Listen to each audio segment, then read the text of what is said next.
नमस्कार, स्वागत है आपका एबीपी गंगा में। मैं उपदेश दोपहर की शुरुआत करते हैं। मायावती ने आज प्रेस कॉन्फ्रेंस की और उन्होंने भाजपा, सपा और कांग्रेस पर जमकर सियासी बाढ़ छोड़े हैं। भाजपा, सपा और कांग्रेस में हिंदूवादी होने की होड़ लगी है, ये मायावती ने कहा।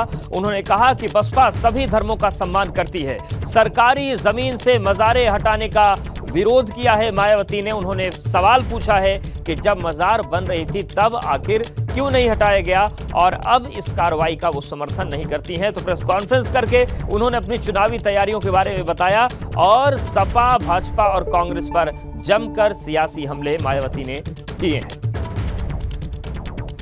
तो मायावती ने उत्तराखंड में हो रही कार्रवाई पर सीधे सवाल खड़े किए हैं कि जब मजार बन रही थी तब क्यों नहीं हटाया। खासकर बीजेपी व कांग्रेस में अब इस मुद्दे पर काफ़ी प्रमुखता से लड़ाई चल रही है कि इन दोनों में से कौन बड़ा हिंदुत्ववादी है। वह हिंदू भक्त हैं तथा पूजा पाठ करने में भी माहिर है। लेकिन इससे ये जरूर स्पष्ट होता है कि हिंदू धर्म को छोड़कर बाकी सभी धर्मों की ये दोनों पार्टियां उपेक्षा कर रही हैं, जो इनका ये कृत्य संविधान की मंशा के विरुद्ध भी है। बीएसपी सभी धर्मों का एक बराबर सम्मान करती है, क्योंकि अपने देश में अकेले या हिंदू धर्म को मानने वाले लोग ही नहीं रहते हैं, बल्कि मुस्लिम, सिख, ईसाई, पारसी व बौद्ध आदि इन विभिन्न धर्मों को मानने वाले लोग भी रहते हैं। मजारों आदि को जो ये कहकर अब हटाया जा रहा है कि मजारें सरकारी ज़मीनों पर बनी हैं, इससे बीएसपी सहमत नहीं है। और इसका बीएसपी इसलिए विरोध करती है क्योंकि जब यहाँ मजारें सरकारी ज़मीनों पर बन रही थी तो तब उस समय यहाँ की सरकारों ने इनको बनने से क्यों नहीं रोका था। बरसों से मजारें बनी हुई और अब यकायक उनको तोड़ने का प्लान बना दिया गया, तो ये तो ठीक नहीं है। तो इसमें हमें राजनीति ज़्यादा नज़र आती है। इन चारों राज्यों में इस वर्ष हो रहे विधानसभा आम चुनाव में इन जरूरी मुद्दों को लेकर हमारी पार्टी पूरी तैयारी के साथ यहाँ चुनाव में उतर रही है।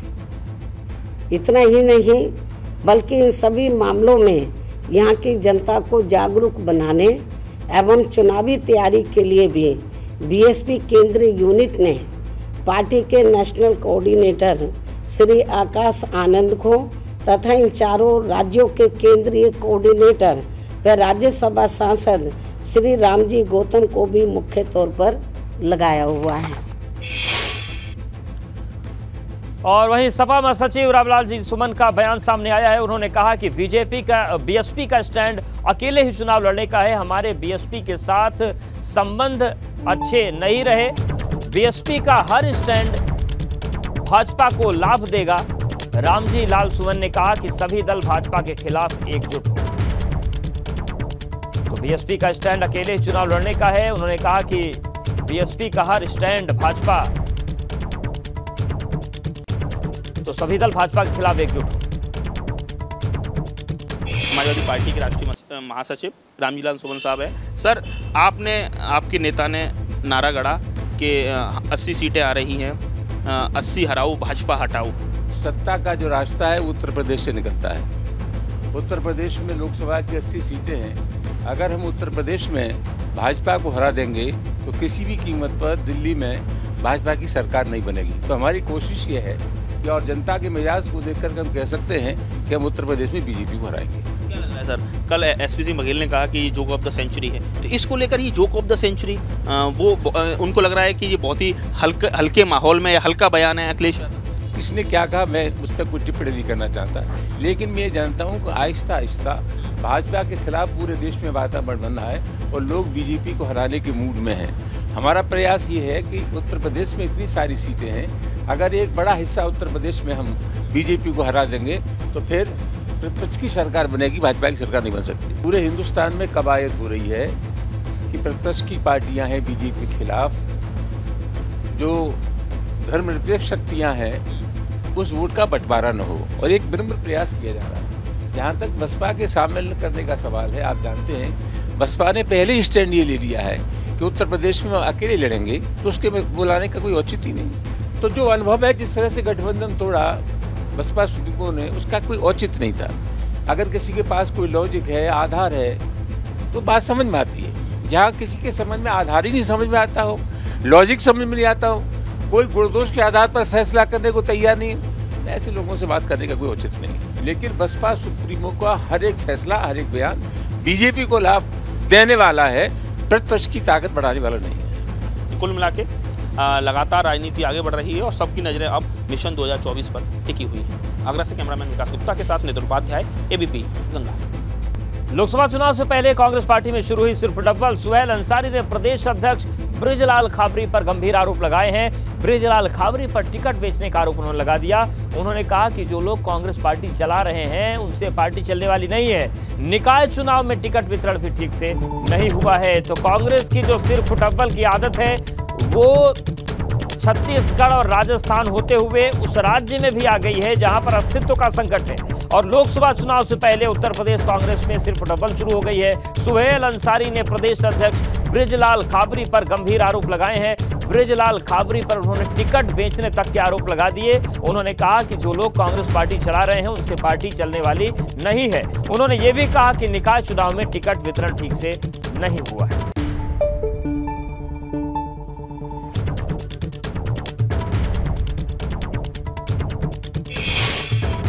प्रदेश अध्यक्ष ने टिकट बांटा, जो दायित्व बनता था उत्तर के अध्यक्ष को बांटने का, वो प्रदेश अध्यक्ष ने टिकट बांटा। और 73 का उन्होंने ये कहा कि ये सिंबल हम फ्रीज करते हैं और इस सिंबल पे कोई नहीं लड़ेगा। कुछ लोग मिली भगत करके सिंबल उसको बेच दिया और बेच के जो पुराना प्रत्याशी था उसको दे दिया 3 बजे, और दे दिया तो वो प्रत्याशी लड़ा और वो जीत गया। लेकिन इसमें हम लोगों ने कोई भीतर घात नहीं किया। जब वहाँ सिंबल अलाउ जो हुआ था, सिंबल वो सादाब आलम के नाम हुआ था, वो लिस्ट में भी नाम उसी सादाब आलम था। ऊपर से फ़ोन आता है उत्तर के अध्यक्ष को, सादाब आलम को आप टिकट नहीं दोगे। टिकट तो वहाँ बांट रहे थे, प्रदेश अध्यक्ष बांट रहे थे, क्षेत्रीय अध्यक्ष बांट रहे थे, वही जिम्मेदार हैं। किसी से ना पूछेंगे ना गचेंगे, किसी से कोई बात नहीं करेंगे, कोई मशवरा नहीं लेंगे, प्रदेश उपाध्यक्ष से भी नहीं लेंगे, अपने मन से पूरी कांग्रेस चला रहे हैं। तो कांग्रेस चलाने वाले जो लोग इस वक्त बैठे हुए हैं वो ऐसे कांग्रेस को चलाएंगे, तो ऐसे कांग्रेस चलने वाली नहीं है। और इस बीच एक बड़ी खबर है, केंद्रीय मंत्रिमंडल में इसी महीने बदलाव होने की संभावना है। सूत्रों के हवाले से बड़ी खबर है, केंद्र सरकार में यूपी के मंत्रियों की संख्या बढ़ेगी और दलित मंत्रियों की संख्या भी बढ़ेगी। आगामी लोकसभा चुनाव में दलित वोट बैंक पर भाजपा का फोकस है। यूपी, मध्य प्रदेश, राजस्थान की बढ़ेगी मंत्रियों की हिस्सेदारी। तो उत्तर प्रदेश में 80 लोकसभा सीटें हैं, मध्य प्रदेश की बात करें तो 29 लोकसभा सीटें। और सबसे बड़ी बात कि मध्य प्रदेश से भी अच्छा सपोर्ट मिलता है भाजपा को। 29 में से 28 लोकसभा सीटें वहां से जीती थी भाजपा ने, तो इसलिए मध्य प्रदेश भी फोकस में है। भाजपा का 2024 के लिए सामाजिक समीकरण दुरुस्त करने पर जोर है और शाहजहांपुर से सांसद अरुण कुमार सागर को केंद्रीय मंत्रिमंडल में जगह मिल सकती है। सूत्रों के हवाले से बड़ी खबर है, बस्ती के सांसद हरीश द्विवेदी को भी मंत्रिमंडल में जगह मिल सकती है। गौतम बुद्ध नगर के सांसद महेश शर्मा को एक बार फिर से मंत्री बनाया जा सकता है। पहले कार्यकाल में मंत्री थे लेकिन दूसरे में मौका नहीं मिला, लेकिन अब जानकारी मिल रही कि वो मंत्री बनाए जा सकते हैं। बूथ पे कार्यक्रम चलता रहता है, समाजवादी पार्टी के लखनऊ में कार्यक्रम चलते रहते हैं। तो बड़ी खबर आपको बता दें कि केंद्रीय मंत्रिमंडल में जल्दी ही विस्तार हो सकता है, फेरबदल हो सकता है। और जानकारी ये भी मिल रही है कि उत्तर प्रदेश के हिस्से से जो मंत्री हैं उनकी संख्या बढ़ेगी, दलित मंत्रियों की संख्या बढ़ेगी। उत्तर प्रदेश, मध्य प्रदेश, राजस्थान से मंत्रियों की संख्या बढ़ाई जाएगी। यूपी बड़ा राज्य है, सबसे ज़्यादा सीटें, वहीं मध्य प्रदेश और राजस्थान की बात करें तो साल के अंत में यहाँ से चुनाव होने हैं और इसलिए भी यहाँ के कोटे से मंत्री केंद्र में बनाए जा सकते हैं। भाजपा का 2024 के लिए सामाजिक समीकरण का दुरुस्त प्लान करने पर जोर है और जो नाम सामने आ रहे हैं उसमें हैं अरुण कुमार सागर, हरीश द्विवेदी, गौतम बुद्ध नगर के सांसद महेश शर्मा, ये नाम अभी निकल कर आ रहे हैं सूत्रों के हवाले से, जिन्हें केंद्रीय मंत्रिमंडल में शामिल किया जा सकता है। हरीश द्विवेदी की बात करें, ब्राह्मण चेहरा है, कई समितियों के सदस्य भी रहे हैं और जिस तरीके का उनका राजनीतिक अनुभव, उसके मद्देनजर उन्हें केंद्रीय मंत्रिमंडल में जगह दी जा सकती है। ब्राह्मणों की जो राजनीति चल रही है उसको भी साधा जा सकता है। वहीं अगर हम अरुण कुमार सागर की बात करें, शाहजहांपुर से भाजपा के सांसद हैं और दलित नेता हैं अरुण कुमार सागर, तो दलितों को साधने के लिए उन्हें केंद्रीय मंत्रिमंडल में लाया जा सकता है। दलितों में अरुण कुमार सागर की अच्छी पकड़ है। तो अब बात करते हैं, आगे बढ़ते हैं और जेल मंत्री धर्मवीर प्रजापति ने सपा पर हमला बोला। उन्होंने कहा कि कार्यकर्ता लोगों के घर घर जा रहे हैं और पीएम मोदी के 9 सालों का रिपोर्ट कार्ड जानकारी दे रहे हैं। सपा के लोग सिर्फ लखनऊ में ही नजर आते हैं।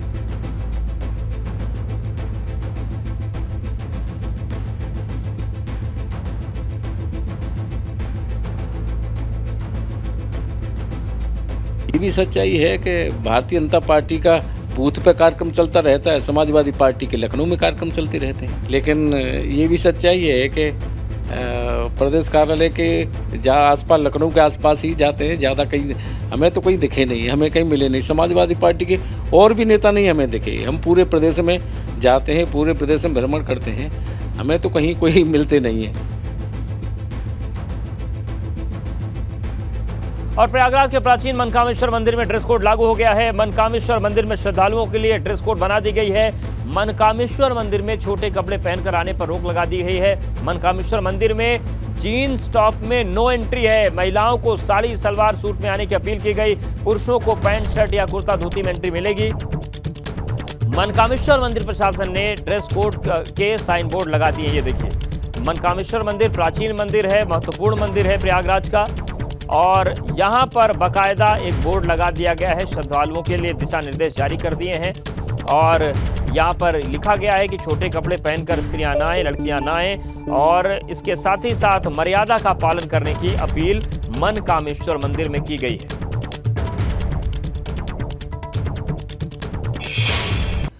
तो चलिए पूरा मामला आपको समझा देते हैं कि जिस तरीके से मनकामेश्वर मंदिर में, ये देखिए, प्रयागराज के प्राचीन मनकामेश्वर मंदिर में ड्रेस कोड लागू किया गया है और इसमें अपील की गई है कि मनकामेश्वर मंदिर में श्रद्धालु जो मर्यादित ड्रेस कोड है उसी में आए।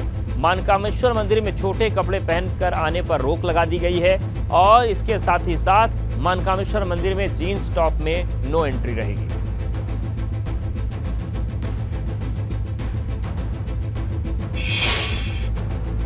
संगम नगरी प्रयागराज के प्राचीन मनकामेश्वर मंदिर में ड्रेस कोड लागू कर दिया गया है। ये ड्रेस कोड तत्काल प्रभाव से लागू हो गया है। इस ड्रेस कोड के मुताबिक जो महिलाएं हैं, जो युवतियां हैं, अब छोटे कपड़े पहनकर या भड़काऊ कपड़े पहनकर मंदिर में प्रवेश नहीं पा सकेंगी। महिलाओं से अपेक्षा की गई है, युवतियों से अपेक्षा की गई है कि वो साड़ी पहनकर आएँ या सूट पहन करके आएँ। उन्हें साफ तौर पर निर्देश दिया गया है कि वो छोटे और भड़कीले कपड़े पहन करके ना आएँ, शालीन कपड़ों में ही आएँ। इसके साथ साथ ये भी लिखा गया है कि छोटे कपड़े पहनकर आने वाली महिलाओं व युवतियों को मंदिर में प्रवेश नहीं दिया जाएगा।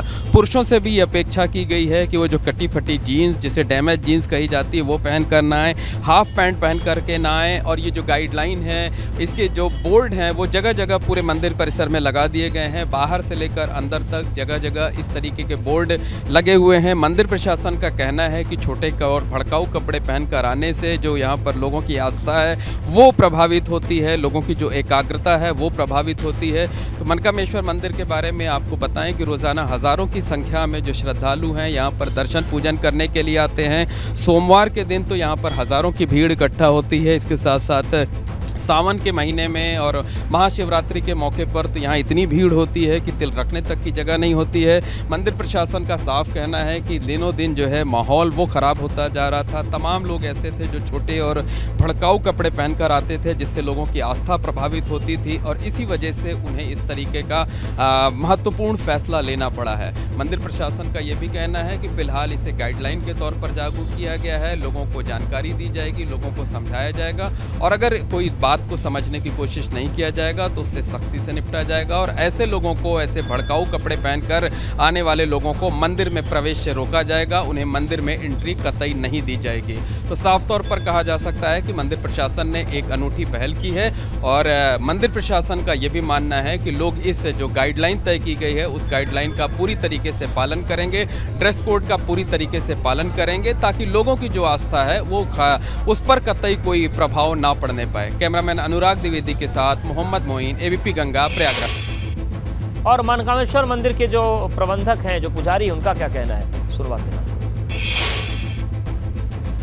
शरीर है हमारा वो ढक नहीं पाता है, आधे अधूरे वस्त्र होते हैं, उस प्रकार के कपड़े लगातार लोग पहनकर और मंदिरों में आ रहे हैं, उससे अंग प्रदर्शन हो रहा है, आस्था भी प्रभावित हो रही थी। दूसरा ये है कि हमारा जो एकाग्रता है पूजा के प्रति वो नहीं होती है, हमारा जो मन है वो कहीं ना कहीं एक नई चीज़ देखता है तो उस तरफ चला जाता है। तो हमको जिस साधना से, जिस पूजा से फल की प्राप्ति होनी चाहिए वो नहीं हो पा रही है और इससे क्या है, लड़का लड़की भी भटक जा रहे हैं। आप देखिए लव जिहाद जैसी बड़ी घटनाएं देश में हो रही हैं, ये कैसे हो रही हैं? पहले तो इतनी नहीं हो रही थी। तो कहीं ना कहीं हमारी जो ड्रेस कोड है वही एक ऐसी स्थिति में लेकर आ गई है कि जिसके कारण ये घटना, उनको मंदिर का प्रबंधन पालन कराएगा, पहले तो समझाएगा और नहीं समझाएंगे तो उनको रोका जाएगा। मेरे लिए तो ये सही है क्योंकि ये मंदिर है, ये जगह ऐसी नहीं है कि हम फैशन करें या शो ऑफ करें।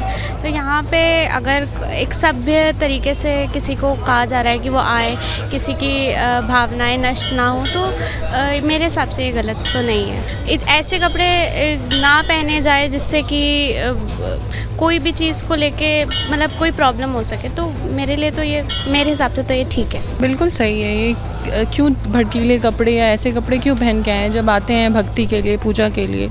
ये बिल्कुल ठीक है। शालीनता वाले कपड़े पहन कर आओ, सही रहता है।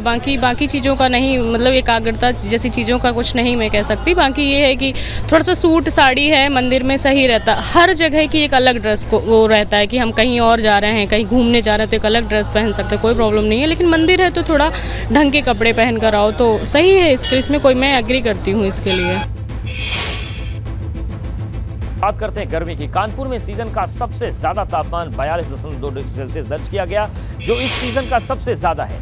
आलम यह है कि लोगों का जीना मुहाल हो गया है। जो लोग घरों से बाहर निकल रहे हैं वो अपने को अच्छी तरह से कवर करके ही निकल रहे हैं। वो छात्र छात्राएं जिनकी क्लासेस अभी चल रही हैं वो पानी की बोतल और कड़ी धूप से बचने के लिए छाते का सहारा ले रहे हैं, क्योंकि गर्मी अब बुरी तरीके से बढ़ गई है। और वहीं इस भीषण गर्मी के बीच विद्युत व्यवस्था की पोल भी खुल गई है, विद्युत व्यवस्था चरमरा गई है।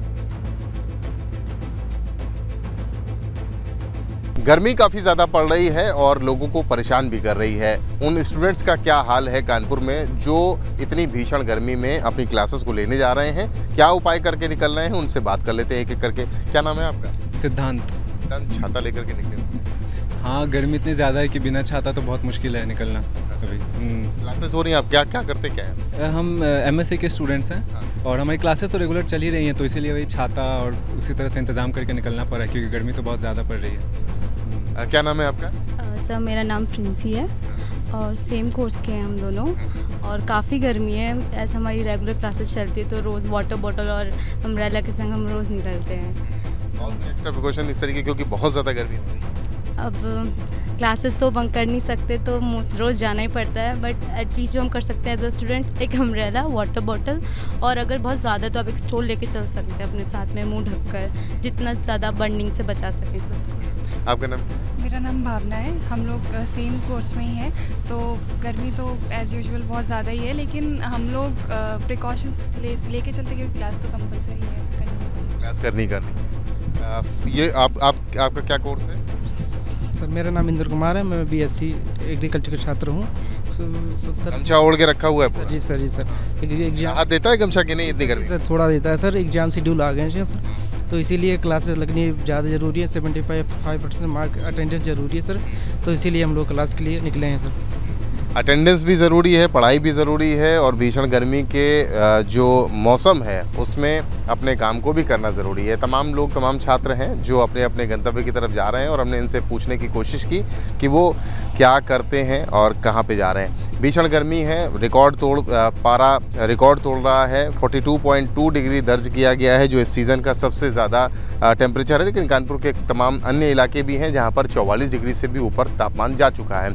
ऐसे में जो जानकार हैं वो यही कह रहे हैं कि आप अगर घर से इतनी भीषण गर्मी में निकल रहे हैं तो अपने उपाय करके निकलें, जैसे कि ये सभी छात्र छाता लेकर के निकले हैं, वाटर बॉटल लेकर के निकले हैं, अपने आप को कवर करके निकल रहे हैं। अगर बहुत ज़रूरी है तभी निकलें, अगर ज़रूरी नहीं है तो घर पे रहें, क्योंकि इससे तमाम बीमारियां आपको हो सकती हैं। कानपुर से कैमरामैन पंकज निगम के साथ रतीश त्रिवेदी, एबीपी गंगा। चंद्रशेखर आज़ाद कृषि विश्वविद्यालय के कृषि और मौसम वैज्ञानिक प्रोफेसर SNK सुनील पांडे हमारे साथ हैं, उनसे बात कर लेते हैं। पांडे जी, सबसे पहले बताइए कि भीषण गर्मी पड़ रही, इस समय रिकॉर्ड बन गया है इस बार। देखिए, जून में हमेशा भीषण गर्मी पड़ती रही है, लेकिन अब की बार ऐसा था कि मई हमारा औसत से बहुत ठंडा गया। तो जब गर्मी ज़्यादा पड़ती थी मई जून में, तो हमारे यहाँ लो प्रेशर क्रिएट होता था और मानसून सही टाइम से आता था और बारिश के लिए जो हमारे पैरामीटर हैं वो होते थे। जो इस समय गर्मी पड़ रही है वो ज़्यादा पड़ रही है, उसमें